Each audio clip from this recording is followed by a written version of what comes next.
Kick game. Brooklyn. Kick game. 1 year anniversary, we made it. Yo, D, let's show him the hoodie real quick. Shout out to my boy Cotton, man, EP. Parkway holding me down for years, man, forever. Yeah. My man. Yo, thanks for rocking with us. Shout out to everybody out there. This is our 1 year episode 15 of the Kick Game Podcast. Thank you, everyone who's been rocking with us. Family, friends, past guests, subscribers, listeners, everybody who fucks with us. Know what I mean? I just celebrated my birthday on the 15th. I'm thankful for life for sure. Today's a special day, so we got a special guest, you know what I mean? Rap legend, you know what I mean? A Brooklyn legend, a New York City legend, you know what I mean? This man brings over 3 decades of experience and wisdom in the rap game, you know what I mean? His first album, Enter the Stage, came out in 1993. It's regarded as a hip-hop classic to this day. Know what I mean?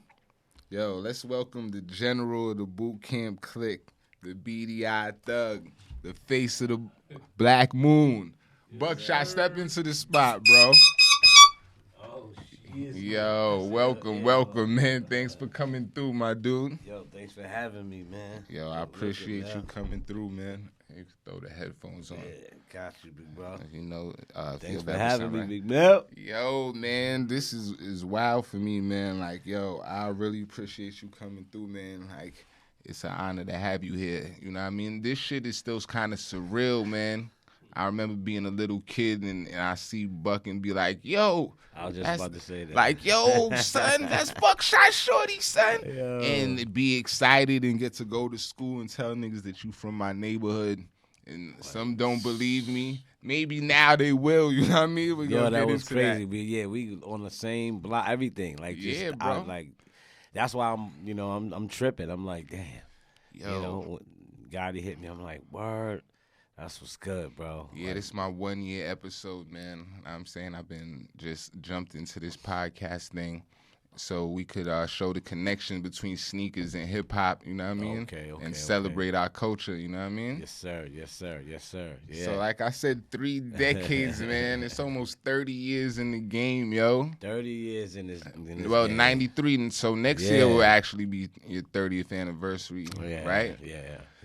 Yo, you ever envisioned? Actually, yeah. You ever envisioned being here 30 years later? Blissful, you know what I mean? And that's we came from the dancing era too. That's even more crazy because say word. Yeah, because we came from the dancing era. Me and my partner 5FT. Shout out to 5FT. Shout out to No DJ doubt. Evil D. No doubt. Black Moon. So yeah, and 92, we came out in 92 with Who Got the Props, and then after that, yeah, it was like. So Who Who Got the Props was the first song y'all dropped. Yeah. First song we dropped. Wrote that song in my man crib, Chuck Chill Out, who was our manager at the time. Wrote that shit in his crib. He had like a 2-inch crib. Word up, man. And my man Nolan was frying hamburgers. I don't remember on the stove. And me and 5FT wrote it right in his crib. I wrote that shit on the floor. Wow. Yo, when y'all wrote that, like, so this was the first one. So this was the first video you put out as well? Yeah, the first video we put out, and I was so happy because when I found out that we was gonna have a video, that was one thing, but then I didn't know that we had a video that was being shot with the equipment of Boys to Men, End of the Road video. So when they finished their video, we piggybacked that. Say word. Yeah. And it was crazy because Ralph McDaniels shot Who Got the Props. He directed it. Say word. Uncle Ralph shot that Yeah, one? Uncle Ralph shot I it, didn't even know directed that. it, yeah. Yep. Yo, watching that video right now is like a time capsule of New York City culture at that time. Like, just from the fashion, the dance moves, everything. Like, I want y'all to go. You see my boy right here, my cameraman, my boy John. He just turned 21. You know what I'm saying? The other day I was talking about the blackout. Like he's like, yo, I was just born. I'm like, damn. Yeah, he wasn't even. So right, yeah. I want y'all to go watch this video. Who got the props? Who got the props? Gotti just stepped in. Go grab a seat, my then. You could cross the camera. camera. And what's crazy about that Who Got the Props video is the video, and it is the clothes that we wearing was acquired by my boys Red and Mick. Man, booming through your speaker with my $100 sneakers. Yeah, my boy baggy Reds, black jeans, knapsack in my beeper. Yeah, Reds and Mick got the you know what I mean. So they got the outfits for us that day. Say word. Yeah, and people know Franklin Ave, they know it for Boost. Yo, man, we always hear you represent FAP. What that stand for, yo? Franklin Avenue Posse, baby. No doubt. You know what I'm saying? Franklin Ave, Crown Heights, Crow Hill. That's where we repping. Yes, sir. You know. Yo, man, like, it's been a lot of people that came and go, man. Let's make some noise for longevity, man, because everybody don't last like that, man. Real talk. I just wanna duck down. Yo, it's like yo, man, like I was saying, like I was 10 when Into the Stage dropped, you know, and I was totally aware what was going on. Seeing Shout you out to run around in the hood. Bro, man, like it was real exciting, man. My brother Mello run around in the hood, man, like as a young guy, you know what I mean? And to see this right now is even more of a blessing, right? No you know doubt. what I mean? This is because I see the end result of things that I might not even was aware of, like, you know what I mean? No doubt. Like, well, definitely seeing you moving around with your crew. You know what I mean, everybody got they gear on. Everybody moving militant, things like that. Like all those things was, you know, we was taking note, man, for sure. Tim Boots. Yo, how many MCs is still the shit? Know what I mean, with the KRS sample and all that. Oh man. Yo, we know you got love for KRS. Love for KRS. Pop out at the verses with KRS. Yeah, shout out to Kane, shout out to KRS. Yo, what was Those are my that brothers. like performing in the Barclays for the verses? Just love, man. Cause Kane is my brother, you know, Chris is my brother. And they are actually tighter than anybody. In a sense of like those dudes are the tightest of the tight. Yeah. So it was a dope show. That Yo, we was watching it at my boy crib on the Ave. We see you cover because we going for Kane actually. We love KRS, but you know we on some Brooklyn bullshit. Yeah. I love KRS. Yeah. Like that shit was hard for me. Yeah. Sometimes it's hard to make them, but you know how we do. Yeah, and you know what I mean? And for me it was extra entertaining because I knew, you know, that people was it was a show, and I knew that, you know, it was my way of bonding in the sense with both of them, you know what I mean? Because I was with Chris, and I'm from Brooklyn, and I roll with Kane, right? Like Kane is one, but both of them have been my favorite MC since I was a kid. Wow. So for me, it was like one of those things, you know what I mean? And you know, Kane was like my favorite when it came to style and grace and finesse and flow, and you know, and Chris taught me. No doubt, the teacher. Chris, he taught me. He taught me how to do this. Yeah. And I say he taught me because I learned about breath control. You know, stuff that he taught, breath control, how to be on stage for 2 hours and you wouldn't even know he was on the stage. Right, people forget y'all dropped that album together, Survival Skills in 2009. Yeah, shout out to Karis One, shout out to Mary J. Yeah, bro. That's on that first album, man. So in '94, you dropped a remix, yo, to I Got You Open, right? Yeah. Where you spitting over the Barry White sample. Was that the sample? That was like Barry White. That was the sample. Right. Yeah, Evil D had sampled it. Same thing. But that track was already fire. Like, what made you remix that joint? I was in my crib. We was looking for. We knew we wanted a single. You know what I'm saying? Not too underground to make you stop if you mingle. Like we knew we wanted that. Like so, we was like, one day I I was in my crib. I lived on, my building was 1045 Union. That was the Union block. No doubt. You know what I mean? So, but I was in my crib, and I kept thinking of it, and Barry White came on, and I heard the and I was like, that's it, that is it. I said, I don't know I said, that's it, that's the one. And no matter what, and I just kept hearing it, but do, and I was like, yeah, that's it. Give them something that's gonna flow with that, and that's what made the flow different. Yo, this joint made me love hip hop a little more. I'm in 5th grade, like, nah, this is it. I remember, like, my brothers, and cause like niggas arguing, like, yo, this and the Nas joint that was out at the same time. What's his first single? I'm bugging right now. It ain't hard to tell video, right? Yeah. Neck and neck, like these joints. You know what I mean? I was loving all of it, right? Because you remember, it was like, we was on Nervous Records at the time. Right. That was a small, tiny house record label. So, with all respect, though, I still give them their respect. But we was doing a lot of the working of the project. So that was really the thing, is that we was the ones doing the working of the project. Right. You know what I mean? So when you bounce from Nervous, that's when we opened up Duck Down, because we knew we was doing. What year y'all started Duck Down? We started Duck Down Management 93. We started Duck Down Management. You and Drew High. Mm-hmm. Shout out to Drew High. We started Duck Down Management in 1993, and then we went into the label in 1995. Yeah. Right, because the management came before the label. The management came before the label. We started as a management. We started out as a management company, and then we turned into a record company. And so when y'all started the record company, who was the first artist y'all brought out? Helter Skelter. Helter Skelter. Yep. Helter Skelter. Rock and Rock. That. They were the first artists that we dropped on Duck Down.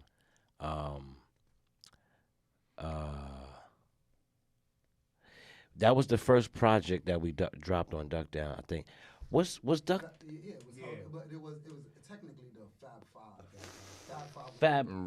Fab Five. Yeah. The Fab Five, but the first album. Yeah, the first project, because we Because knew I had OGC as well. Yeah, we had OG. We knew that we was going to release Ruck and Rock as Helter Skelter, because I would simultaneously bring each one on stage with me. You want water, you can take when you're ready. All right, good look. I would take each one on stage with me a week.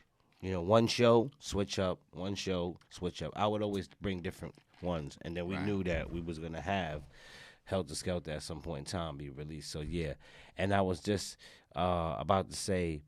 Then after that, I think, because it was important that Duck Down Presents be mentioned, because a lot of people don't know about Duck Down Presents, and Duck Down Presents was very, very, Swan. When you were on that album? When we did that after. Duck Down Presents was like later. That was after the boot camp album. Yeah. That came after the boot camp album. Well, Right. really? Because we actually never did. But that was my baby. No doubt. Yeah, Duck Down Presents was my baby. Why? Because Duck Down Records Presents was the first time. And you know what's funny? That's the one y'all had on the basketball jerseys on the cover? No. That was the Grade 8 joint. But what's funny is that I keep saying Duck Down Records. And when we first dropped Duck Down, it wasn't Duck Down Records. It was Duck Down. When you look and you go look at the album that Swan is on, in the video, you'll see it was Duck Down Enterprises. Yeah, it was Duck Down Enterprises. Because we knew we was going to be more than a record company. In my head, it was like, a record company. Of course, we are a record company, but we knew we was going to be way more than that. So I was like, why would call ourselves a record company if we're going to be doing more than that, So when you go look at the video and you see the Duck Down man coming on, and he comes at the screen, it goes, and the words goes Duck Down Enterprises right under. So people could see that on YouTube or whatever. We didn't change it until later. That's hard. Yeah, I was definitely promoting moving in that independent way for a long time, setting that example. That's what that's what the whole purpose of, like, when I was mentioning the label part, it was like we were independent, but we were moving with people like Wu-Tang and Loud and Mobb Deep and Nas, like you just said, and Big and all these other people that were huge, but were huge labels right, and we were hanging with them, but right, because in '93, some of the albums for people who might not remember or know, right, you coming out in '93, you had Midnight Marauders, Wu-Tang, Enter the Wu-Tang, Doggy Style. I'm about to say Snoop Dogg was Back the Fuck Up, Onyx, Strictly for My Niggas, right? We was up, And if I want y'all to search, put in 1993 rap albums, and you'll see the type of people. And you'll see where Buck and Black Moon is ranked. It's always in the top 10. Probably top 5. I'm blessed to even be in the rank, right? No doubt. Because at the end of the day, it's like, like I said, we come from a place where it's like we just, one, we love the culture. 2, we hustlers. So you put them together, and you got to make some type of result from that. You know what I mean? No doubt. And then it was, like I said, where Brooklyn. People know Brooklyn is we hustlers. No doubt. So we're gonna make it happen somehow, some way, and that was the whole thing, right? Like fire behind the desire of being able to be up against motherfuckers that's on $1 million labels, and you're not, but people respect you like you are. They never knew that type. Right, and y'all backing it up, right? Because Smith and Wesson, y'all they was on Nervous too, right? Yeah, Smith and Wesson was on Nervous, but they knew y'all was still gang and y'all was still one crew. Well, I bought them the Nervous. I bought them the Nervous because I had always said, as soon as I get my record deal, I'm gonna get them one. And I got a deal. So The Shining is on Nervous? Yeah, The Shining is on Nervous. And I said, if I get a deal, the minute I get a deal, I'm gonna get Smith and Wesson a deal. That was my whole drive. That was my whole thing. Because me and 5FT were dancers for Tech and Steel. Say word. Yeah. Yeah, yo, the dance moves in that Who Got the Props video, man. Y'all throwing the kicks and all that. But seeing you how refined you got from Who Got the Props to the I Got You Open remix, right? That one, by the time you did I Got You Open remix, it's like, damn, this nigga made it, yo. Like, this is different. It's like, you know what I mean? This was a whole you was moving era. like, this is different. Yeah. But how did that change your life? You have this smash hit. Like, how did that change your career? Your life? Man, in so many ways, a whole bunch of stuff went through my head just now. Stuff, right? I was all over the place back then. That was probably, it was just an impact. It changed my life a lot. It changed my life from knowledge. I'm gonna keep it real with you, Buck. Like, yo, I never had a big lump sum. I never had $40,000-$50,000 in my expense. When you get your first lump sum in cash, right? What was your first big purchase? That you could remember. Man, I don't even know. Because I don't even know, because it's not like I guess it wasn't the houses and all that other stuff, right? Or the cars and stuff. It depends on how I look at that. Yeah. Because my mind just bugged out just now. It depends on how I look at it. Because I would say it was probably the BMW, the green BMW, Gotti. Probably. I think the green BMW was one. Probably was the green BMW, I think. Yeah. Yeah, it was like, I think it was. Was it? Yeah, because the green BMW came before the Buck Blazer. No, that was first. The Blazer was first. The Buck Blazer was first. The blue Buck Blazer, and then because the blue Buck, we had a I had the Buck Blazer, then I had the green Beamer, then I switched over to the blue Beamer with the blue windows. I remember the blue joint was crazy. With That the used blue to be moving windows. through the hood. I was psychotic blue- with that shit. that shit was man, we was all over the place. crazy, yo. That blue Word. Beamer done been through so much, man. It didn't even make no sense. Word, I see you in the city. I'm like, yo, that's Buckshot, son. And the word, like, Blue you always windows. throw it up, show level. Word. But That- yo, the style, man, yo, them hockey jerseys, man, is still legendary. You know what I'm saying? Like, Shout out to my boys. who made Michelin- you rock Michelin that? S. I just always that was like the flow, and it was like, yeah, I just wanted to wear something. It was the fire. I just wanted to wear something different. Yeah. So, and you that know. shit was different still to this day. Like, Yeah. word. I wanted the color. You know what I mean? I always And was a fan of the Penguins. 40 below Tims and all that. Yeah. And that's once again, you know, you hear me say, you know, booming like a speaker with $100 sneakers, and then the transition came with Smith and Wesson, you know, because they bought into boot camp. Smith and Wesson, real. and that's how we went from. That's how I personally went from sneakers to boots. And it was a wrap after that. It was. So boot camp is literally, y'all literally was rocking boots? That's how we became boot camp, because we'd Say have boot camp. Yeah, we would wear boots all season for ass kicking reasons. One of the hardest Timberland lines in Yeah. rap, yo. Timberland, yo, y'all need to get with Smith and Wesson, man. Kith, one of y'all need to do a nice collab with them, because that's one of the hardest Timberland lines in rap. Yeah, boots Probably all the season for hardest. ass kicking reasons. And we wore boots all season, so people just I always used to see you rocking a JanSport, Buck. the knapsack also. You know what I'm saying? I That go was home a and Crown. harass my pops for one of those. That was a Crown Heights thing, though. Yeah. If you was from Crown Heights, you would know, because that was like it was a Brooklyn thing, really. Yeah. Really. It was a Brooklyn thing.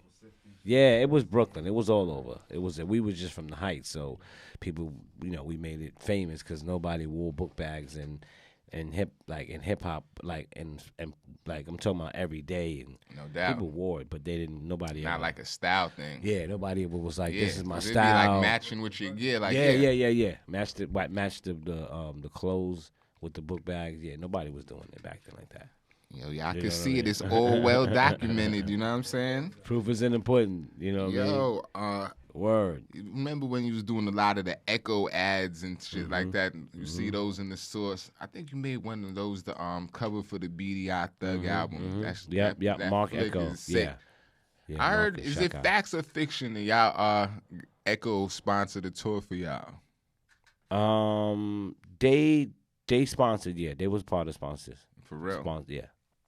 Yo, They was part of one part. Yeah. when y'all do ads, when you see you in the Echo ads or Averex and stuff like that, Yeah. do them they setting out you and your whole crew? Like, how do those things go? Or is it just Those you? are sponsorships. Depends on how you set up the sponsors. Usually, with sponsorships, they'll monetize with you, and then also. Do I with the gotta product. work that out? Because I be wanting stuff for me and my boys. Like, it don't just be me. You know what I mean? I don't Well, I mean, want you one. got kick games, so you'll be all right. You'll get sponsors out there, sponsors everywhere. You know what I'm saying? I mean, you Man. got kick game. It's like after I mean, what sneaker company is not gonna want to advertise or help put your brand and connect your brand. You know what I mean? So that's the beautiful thing about it. I mean, Sometimes where we come from, Buck, they be scared as soon as they realize where you from. You know what I'm saying? this is true. But at the same time, I mean, you doing your thing. I mean, that's the bottom line, is that, people that are up so high, sometimes they don't see the value. And not on a negative thing. They just way up, so they're not in tune. So, stations or podcasts like yourself often sometimes get overlooked by the big guys. But then when the intermediate or the smaller guys see it and they bring it upstairs, that's normally how it's done. But sometimes, the bosses that's out there, they looking too, right? So somebody is looking, and then they see this and they say, you know what? Nah, Mello doing his thing. And he's bringing artists, he's bringing hot topics, he's bringing good content, he's bringing what people want, and that is what it's all about. It's about bringing the content that people want to hear. It's about bringing the energy that people want to feel, and giving them a reason to constantly come back. You know what I mean? No doubt. And each artist that you bring is always going to represent that. No doubt. So. You know it's different over here because we don't go for the Wendy Williams shit. We about the fly shit, the history of it. You know what I'm saying? We ain't into all that other stuff. My bad. I don't mean to say no names because I know you friends with mad people. Well, I mean, he mad at Mello, Wendy. He ain't say it. Nah. But yo, Buck. Yeah, that's, you know what I mean? Yeah, I know I know everybody. But yeah, that was you know what? That was an ill tour because that was we had the boot camp bus back in the days and nobody was really doing certain things. Oh, I remember that, yo. Mm-hmm. I think I did an episode of Rap City out of that joint, too. We probably did. 30 years after, yeah. Man, I can remember stuff you probably can't, man. A whole lot. One of those shows in Betsy Head Park when y'all do the annual... Duck Down Barbecue. The barbecues. Yeah. I went out there. Shout out to Crash, my boy Crash in the building. He hit me. I said, I met Crash out there. And, yo... I get out there. That's my word. I'm looking for the park. I never went before, right? Yeah. So I'm like, damn, I see this dread dude walking. He looked like the most sane person because I'm not asking nobody for directions, right? I'm like, yo, Dread, I'm going to the Duck Down Barbecue. You can show me. He's like, yeah, I'm going too. Yo, we walk into the park, everybody like, yo, Evil D was good. I'm like, oh, shit. That's Evil. Like, yo, you look different now, son. He walking with Evil D. Word, yo. Shout out to the whole crew. Shout out to my girl, Erica. Yeah, she, me and Erica, yeah, we do it every year. One thing about the show I say is like the diversity of the people that was there. You know what I'm saying? Your fan base is way larger than just like Brooklyn. Like, yeah. You know what I'm saying? It was people from all over. We talking about Betsy Head Park. This is Brownsville people. Brownsville. Brooklyn people that live in Brooklyn don't want to go there. We got Prospect Park heads up in Brownsville. Right. You know what I mean? How y'all got to do that even in the park annually like that? Well, I mean, we got a good relationship with Erica, and then also that's one of the city council people. Well, she's the organizer for it. Okay. And you know, he's so funny. He said Summer Jam. That's how we always brought that energy to it. It was never, it's not Duck Down Barbecue and it's only Duck Down artists. You might see, Duck Down artists were gonna, pop on, but we what people don't know is we brought on artists before they were Duck Down artists on that stage, right? Like I brought out Young M.A. on the stage before she was an official Duck Down artist or affiliate. Right. So that's dope. Like that's big look. You know what I'm saying? And I try to make it specific to affiliate or artists because people like her and other artists that we work with, there might have been some real shiesty people back in the days that would have signed her, and just would have been on some I signed Young M.A. and da da da. But when me and Drew speak, and Drew is the one who brother who introduced me to Young M.A. And then, I like to say I put it through the training. But the bottom line is, we went through Flex. She was one of the nicest MCs. So it was fun to see, how this person is so, so nice. But every time you put them in front of a court, they just tear it up.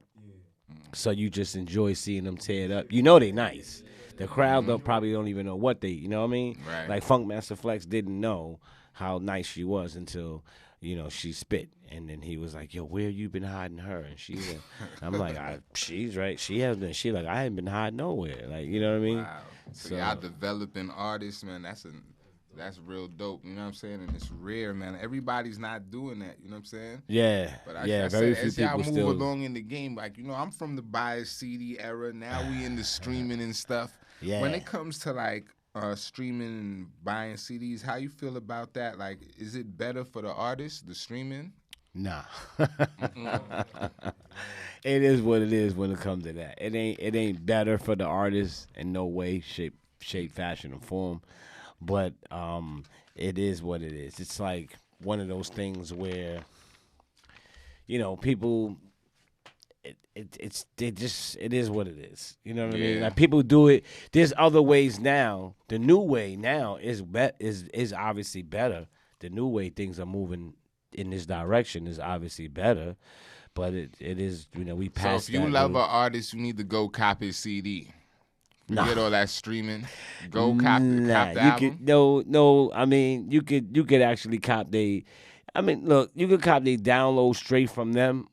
Right. And that's why I said streaming is still a monster lurking around, but dominating, right, in a sense. But the new monster, that's the new slap around owner, is NFTs. So NFTs is like, what's cracking? What you want to do? So streaming has a problem now. Streaming has a Talking problem. about NFTs, man. I know you got this UPG venture right now going on. UPG stands for United Purpose Global. Yeah, unified. Unified Purpose Global. Unified Purpose Global. Tell us a little bit about that. Unified Purpose Global is our platform, is our social engagement platform that allows you to go right into the world of VR. I don't say metaverse for a reason, because it's everyone has a metaverse. Metaverses, it's just a term that was like put on. Metaverse was around since the 1940s. There was a movie called Doctor Who, and the whole concept of the metaverse was there and explained in Doctor Who. Wow, I gotta peep that. Yeah, and this was before, because a lot of people think, a lot of people thought it started with something called cyberpunks. And then the ones who know cyberpunks know that it started with cypherpunks, which is the forefathers of the cyberpunks. So people knew that it came from them, in a sense, just like that. So it was already a thing that was being built up until right now, to where is everyone is seeing the effects of and the tease is here. We can actually buy artist stuff and they can own it, and whoever sell that stuff, they can own it, and da. So now we planning for the future right now. I mean, it don't make sense to do the old. We finished. Mm-hmm. We're finished with Web 2.0. Like, we finished with that whole phase. The only one who has to go through is the people that aren't like me, that don't know what's going on, but slowly but surely they're changing out of it too, because aren't y'all starting to hear these terms called NFTs? Yeah, for sure. So there you go. So I've been on NFTs, and so now I remember when I would have asked you, I would have beyond a shadow of a doubt knew you would have said no. So to see us get this far in the space, it's cool, and it's not some new thing. It's very important for people to understand this, is because, especially musicians. Because if as a musician, it's like, if you don't understand the old way is dead, and the new CEO is not about houses, cars, expensive jewelry, women, jet airplanes, condos.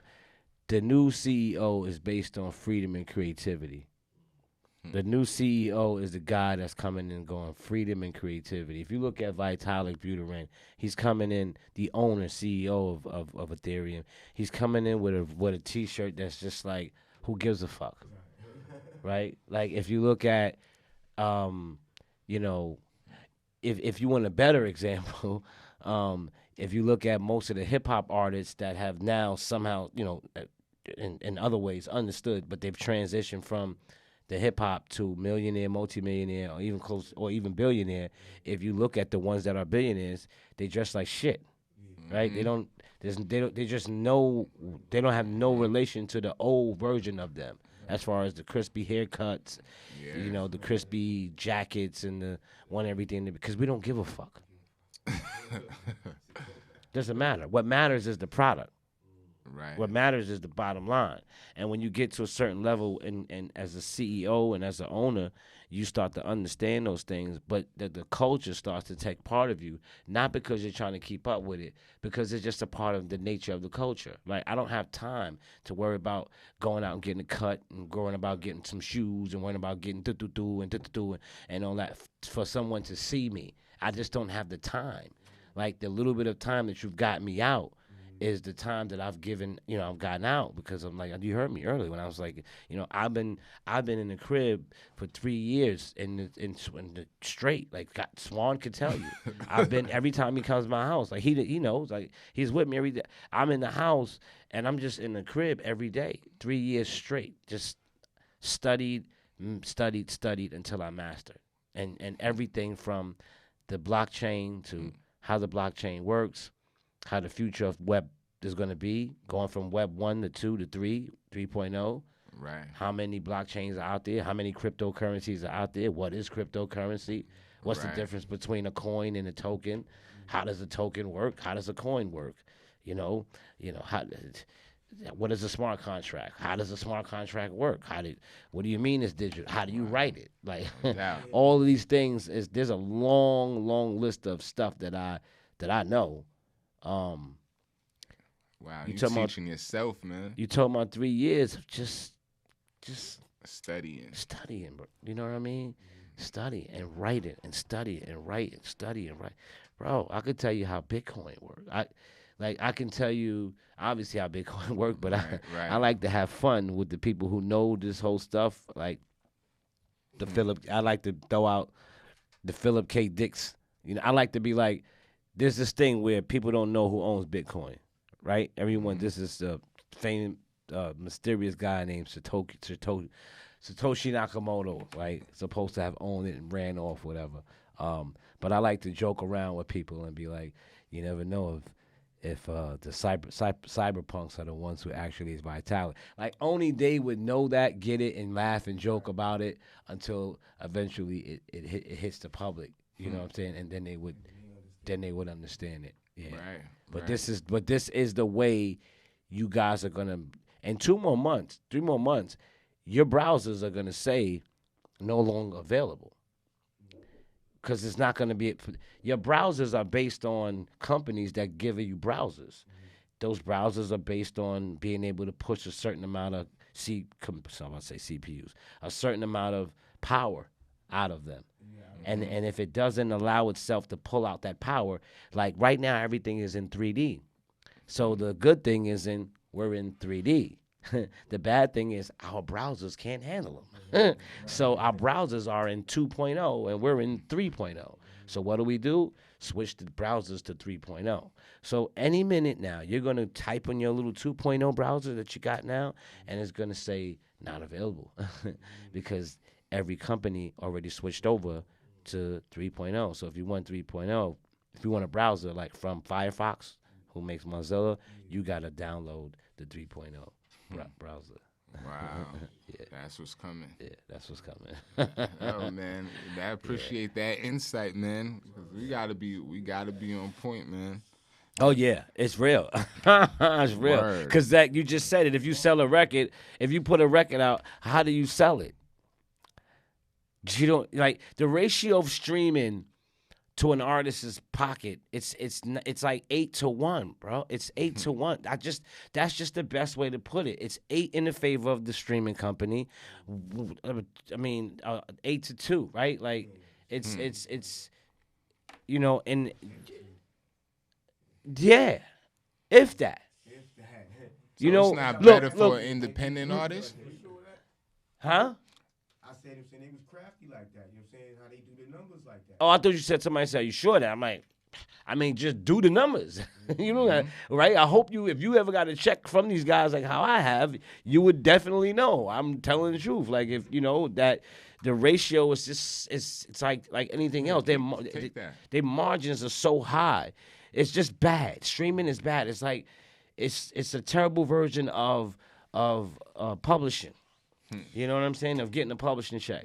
So it's because it's like that. We're now, look, Spotify got away with court by saying we don't sell your records. We just give fans access to our library, and they have to pay us. Why not? They got to pay us every month to give access to, Right.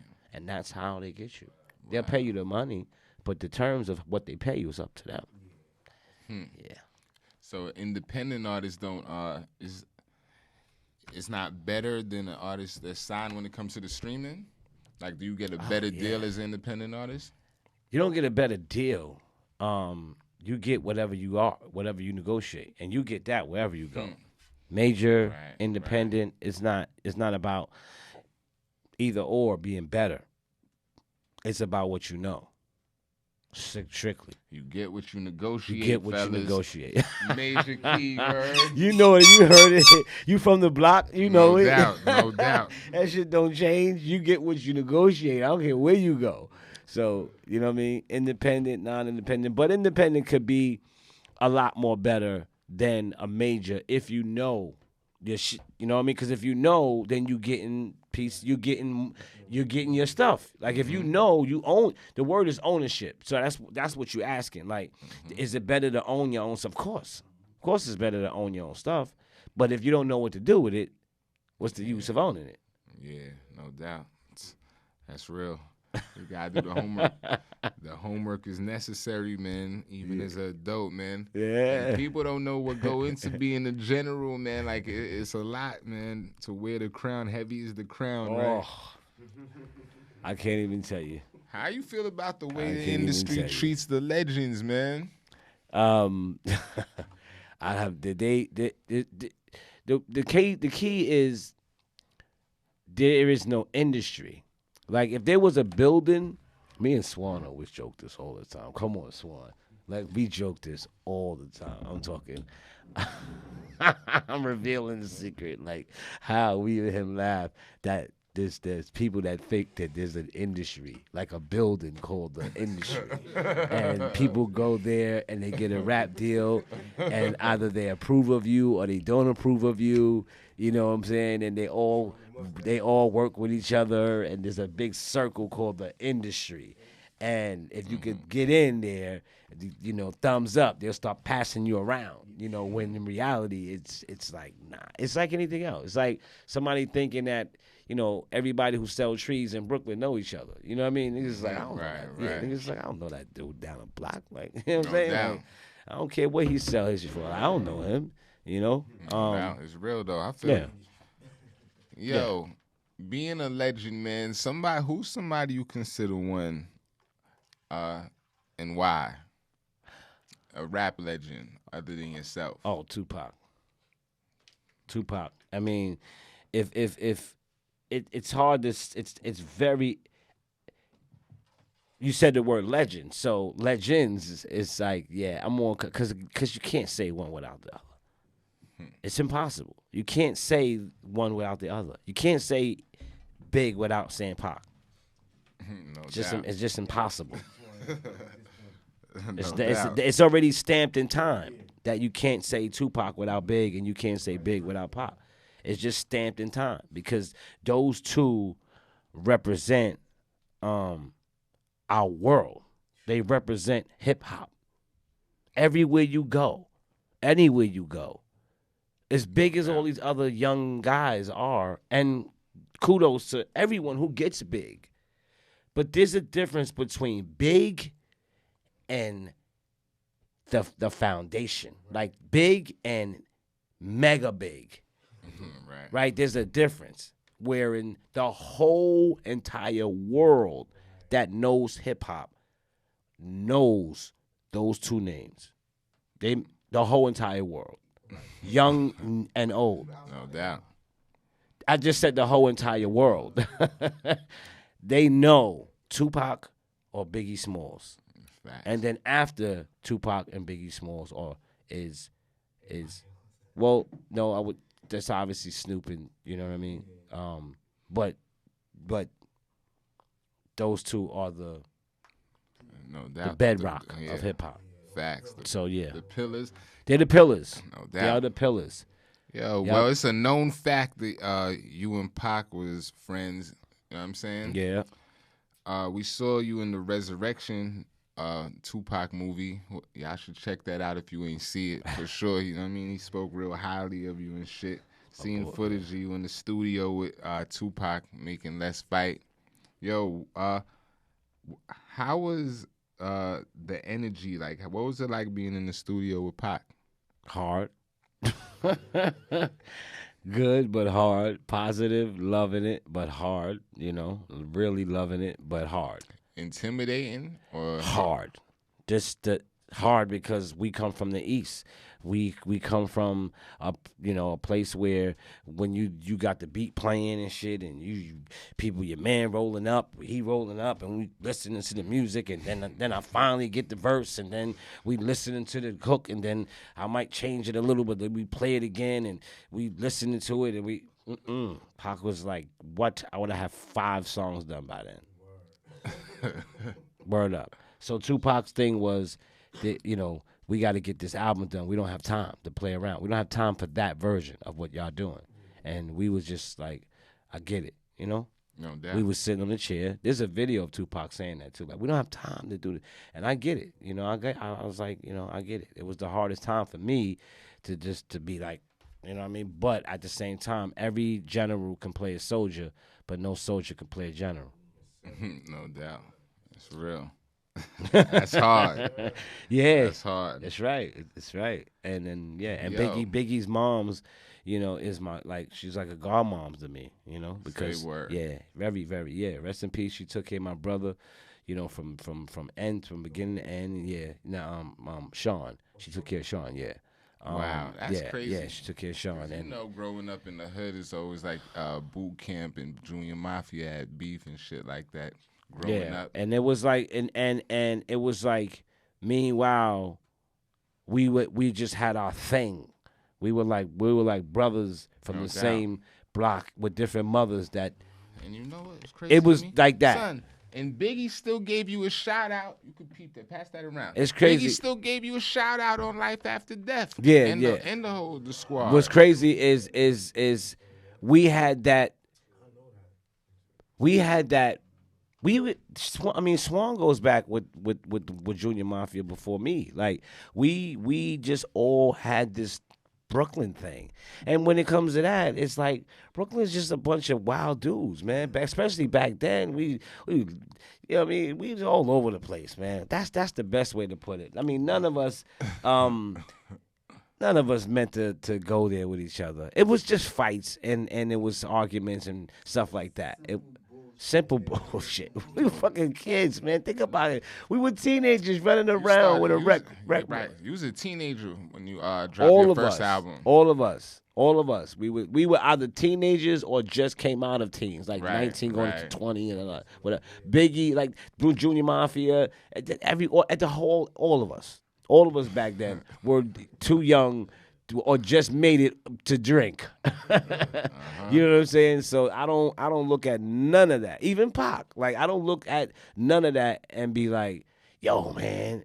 I look at that and be like, yo, we was fucking bugging. Like, some of the stuff that we did, some of the stuff that we've been through, there was something, they were most really exciting though. And to hear Little Kim say how she felt about me, and then I was a fan of Little Kim too. It was real weird, you know what I'm saying? So, but and then at the end of the day, those are our brothers, right? So that's the main thing. No doubt. Like, I love Little C's. That's my brother. No doubt. And like I said, Biggie's mom's is like my godmoms. She took care of my brother physically and made sure that he was okay every day. That was incredible for me. My mom used to tell me Mrs. Wallace is going to check Sean. I'm like, what is she doing? Going to check Sean when she should be chilling herself. And so her and Miss Shakur. Miss Shakur was another godly like mother to me. That's real. Yeah, so. Yo, man, I walked a rare road. Yeah, man, because there's not too many people that are, especially. So was the East versus West beef? Is that real? Or is that fiction? It was the same way we just said we was wilding back then. The public had access to us being kids and being young and hip hop and being wild and growing up. It's all it was. The public had access to it. As you get older, you look back, you just be like, if you were like, you know what I mean? Like, So boot camp was going to Cali and shit like that. of course, No doubt. of course. Got some footage that I put up of Pac and my brother Thor, who rest in peace.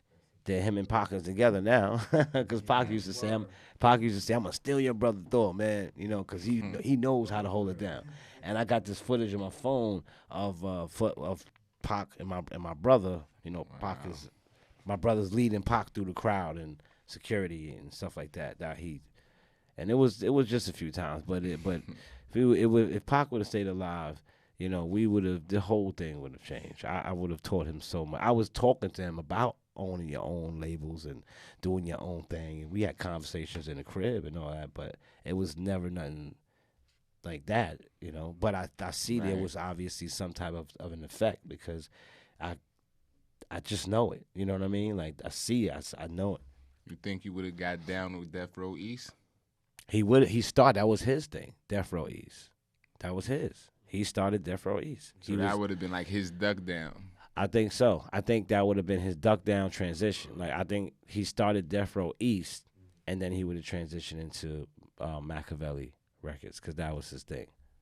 Yeah, that was his thing. Yeah, that Machiavelli, man, that's my favorite album from son. Yeah, that joint is special. Yeah, and he was like, when I saw the Death Row East, I kind of knew the move that was coming because I knew that was his way of giving Death Row that one last album, and then transition it off the project. No doubt, you know. Yo, but like keep just on the real. Like, how did the East Coast feel about you being with Pac all the time? Crazy, probably, right, Gotti?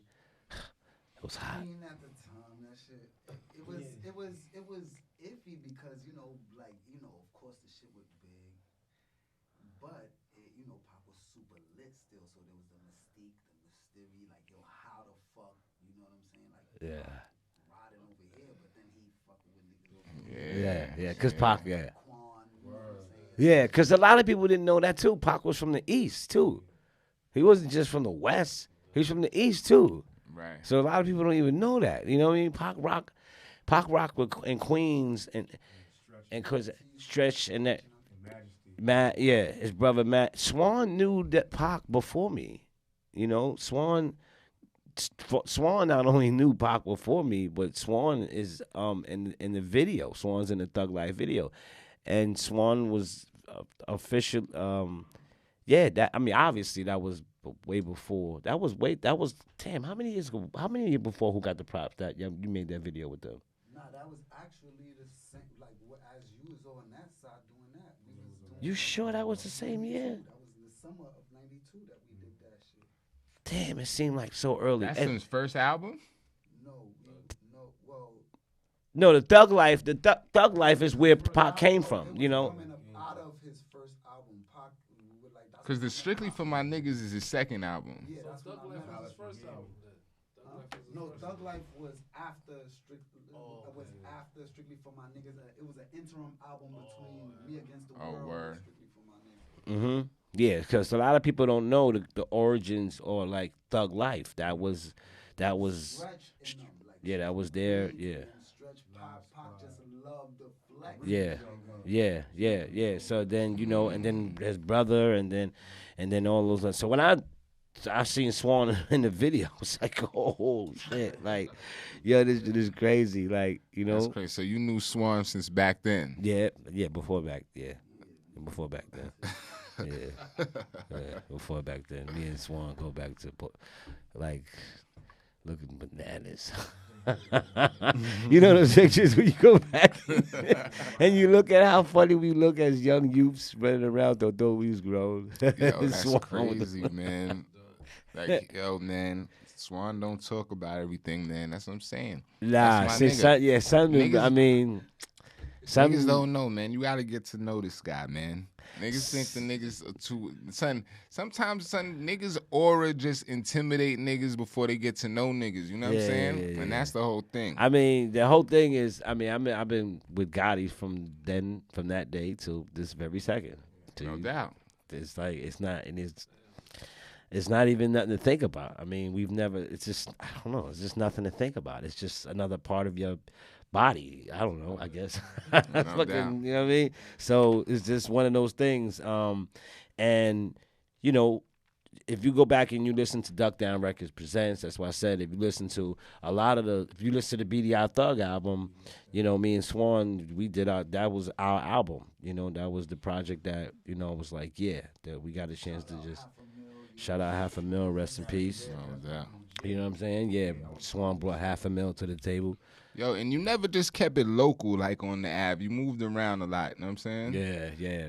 Like you was in the Ville, you know what I'm saying? The second Ville, was that the Pink Houses? I was everywhere. Word. I was everywhere. This is not even. I was Pink Houses, Brownsville Houses, Bushwick Houses. Yeah, you name them. You just name them. And if I wasn't there, I was probably in Flatbush Houses chasing the chick. Man, yo. That was my. Like, yo. Boy, back then, young. You know what I mean? Oh yeah, that was. It was just, you know. So that was. Yeah, I was back then. We was always hanging in the projects, and people would see me in the projects, be like, "Yo, what the fuck? That's Buckshot. What's up?" And I'm like, "Yeah, what up?"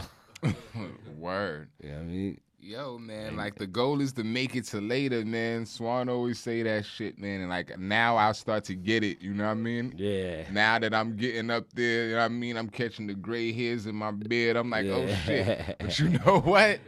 I'll be glad because the older guards, like, they don't look like how they looked when I was growing up. You know what I mean? Y'all still cool. Y'all still in tune. So I ain't scared to graduate. You know what I'm saying? And y'all young boys better hope you make it to my age. You gotta son. live life, man. You gotta live life and love it. And I mean, again, it's been in 360. It's been it's just you gotta enjoy it all, right? Because characters will be around you that could manifest certain things sometimes that you might even. I mean, look, I've said like bringing up the Boomer Like a Speaker on y'all sneakers that you can see one criteria of me, and then you see the boot camp criteria of me. Then I mentioned the tech criteria of me. I mentioned all those things. You can see the criteria of me represent that, right? Like now, I mean back then. Don't get me wrong. Like, yeah, you know, we had the Beamer, whatever, but I was still, I didn't go as hard as Swan. I mean, he had $100,000 Mercedes Benz back then. Yeah, he always act like He's the rapper, I don't even know how many Porsche back then. How many cars and Porsches and Benzes did this guy run through? Nicest cars I ever drove around in. Quite a few. I have no idea. I have no idea how many. He gave away that $100,000 that car to Toronto. Like who just gives somebody and it was the AMG at that, right? It was the AMG. Yeah, who just does that? The you know what I'm silver saying? Benz flying through. Yeah, like who? You know what I mean? So it was like we just had a lot of fun back then, man. Man, you made it to later, man. Well, what's one of the most important lessons you learned along the way that you would pass on, man? Oh boy, oh boy, oh boy. Learn this business. Learn this business. If don't learn, you know what? Don't learn this business. Learn business. No matter what it is. And if you anybody that want to know, or anybody that would ask me, can I teach them business? No, you know what I mean? Like, no problem. So if you ask me, what's the most important thing I would say learn business. So if you want to, all right, and anybody who thinks that business is this big thing that you got to learn, business is a box. Always know that business is a box. To keep it simple, you understand? Business is a box. And as long as you understand that business is a box, no matter what you put in the box, you'll be okay. So look at that screen, and that screen represents a box. And on the bottom, you have what, right? Who, how, and another how, right? So you have, what do you have? Don't matter what you have. You got a podcast, sneaker company, you have a record company. I don't care what you have. Just answer the what. Right? What do you have? Remember, you're a business, so you have something. Let's ask a question. What do you have? Do you have sneakers? Do you have a podcast? Do you have a barbershop? Do you have a camera? Okay, now that you know what you have, who you giving it to? You're going to give it to people that's in the crowd? You're going to give it to people who need a haircut? You're going to give it to people who want to get pictures taken? Right? Models, that's who you're giving it to. Okay, so how you giving it to them? You give it to them through a podcast, right? You're going to give it to them through barbershop, camera, walking around. Once you know how you're going to give it to them, right? And then, you know, the most important thing that a lot of people don't know is who you're giving it to. That's one of the main things people don't know. So you have, what do you have? Who are you giving it to? How you getting it to them? How? I just asked you that question. Right. We answered it through a podcast. Now, how do you benefit from all this? Because that's the another main thing. How do you benefit from all this? You going to walk out of here with just your time spent, no cash? You going to walk out of here with a bunch of thank yous? You going to walk out of here with some money? How much money? Is it going to be credit cards? Is it going to be cash? Is it cash app? Is it a business? Is it invoice sent to you? How do you benefit from what you have, right? Who you giving it to and how you gave it to them. Now, how did you benefit from that? That's the box. I don't care what you put in the box. Son. I don't care. Don't tell me, well, my business, I don't care. You just told me the box. When you learn those things, you'll understand. Oh, now I know. He was saying, when he said, what do you have? And then he said, who you giving it to? Because I didn't even know who I was giving it to. I knew I was giving it to the world. But I didn't say who, Paul, what part of the world, right? And then I didn't even know how I was going to give it to them. I just kept saying, oh, maybe Instagram, maybe social media, maybe marketing, maybe a banner, a street team. Let me see, social media, just blast 50 blasts a day. You still get the answer of how you get into it. You know what I mean? Answer those 4 questions. You just master business. That's deep. That's hard. That's hard. I'm taking that one definitely like straight. It's man. that simple. If you can't, because if you can't answer those questions the way I just asked you with the simple answer, you got a problem. Right. That's You got a dope, problem. yo. You know, Yo, man. You know, and make sure you don't waste your time in this business, because this is a big time waster. This business will waste your time. Mm-hmm. It will take your time and spill it like hot tea down the block. It will. It will. It will. And know your value. Time is money. Time is money. Know your value. Know and be proud of your value. Don't never undercut yourself because you feel that you're going to reach the top. You can't go under and reach the top. It's impossible. Mm-hmm. Know your worth. Real shit. Man, yo, we appreciate you coming through today, man. Yeah, I appreciate You even gave us coming through, man. Many Like, jewels yeah. that we could sit on, man. Word, like this was important. Like, yo, this is a big episode for us. Our 1 year, man. Yo, shout out your people, Buck, man. I want to thank everybody, man. Cause I crash. I know too many people, man. But I want to thank everybody who is supporting the new movement that you just said, the UPG.social thing. Yeah, follow because, them. Yeah, man. And you know what? Support, because here's how you can support. Just go to UPG.social, make a profile. It's no different than, I would say Facebook or Instagram. We're not getting into the aesthetics of all this. I'm showing you how easy it is to just take 2 seconds and make a profile. And I'm going to tell you why you want to make a profile. Because a lot of the top people are over there right now, and they went over there knowing that Instagram had that problem before and Facebook had that problem, and they can't afford to not have a social media connection with their peoples and their families and stuff like that. So they backed up their sites on UPG. I thought that was a smart move. Right. It you know what I mean? So it's just a good thing. You don't have to, you know what I mean, stress it, but be in there early right now. Trust me. It's better Trust to get me. in early No, than yeah, late. you got to get in early. But go sure. there and get in early. I'm in there early, so again, get in there early, man, right now, because this is one of the movements of the future. And at the same time, if you want to learn about NFTs and all this other stuff that you can't, because some people still don't understand what that is, and why is every rapper now dropping NFTs? Like, why are we not doing streaming no more? Why are we not just doing straight drops and stuff? Why are we dropping NFTs? Everybody, well, you should know that answer. You should really take some time out and, you know, go there and find out. Right, for sure. You know what I mean? Yo, man, you see it, man. This is dope because you see how they just lock Kanye out of his Instagram. Soon they start locking people out, man. So it's a rap. How the do you more think, right? social medias you have, the better. Yo, you gonna lock me out of my account? Like that's crazy. And again, UPG is a metaverse as well.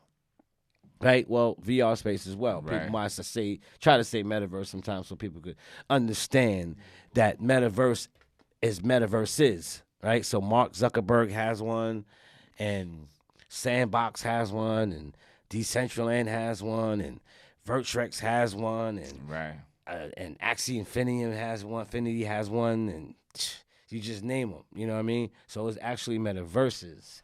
Right. Not just one like that. Wow, that's hard. So, yeah. So, but we thank gotta- you, man. But thanks for having me man. through. Thanks for you know SG. Swan Gotti for bringing me through. The Yo, whole man. fam. Duckdown.com. Helter Skelter. Smith & Wesson. Boot camp. No doubt, man. Yo, the inspiration, man. We appreciate you. Heard? I had to throw on my LRG. I see you got the collab with LRG, the Duck Down joint right now. Yes. I Business put that to on business. today. You know what I mean? But yeah, this is how we do You- what we do. You know what? And Swan definitely gonna make sure that y'all get the joints. Cause you know I do the Duck Down. I do the sneakers. I do the T3s too. So Swan gonna make sure. Yo, you had the T3 joints. Yeah. Know what I mean? So I got y'all on it. I just, you know what I'm saying? I got Yeah, y'all. man. Just Yo, gotta we give me- appreciate it, yeah. man. Yo, man. This is our 1 year episode, man. I 1 meet year. many people. Everybody is not memorable. You heard? This is Kick Game, yo. One love, yo. We One off love, this. yo. Peace.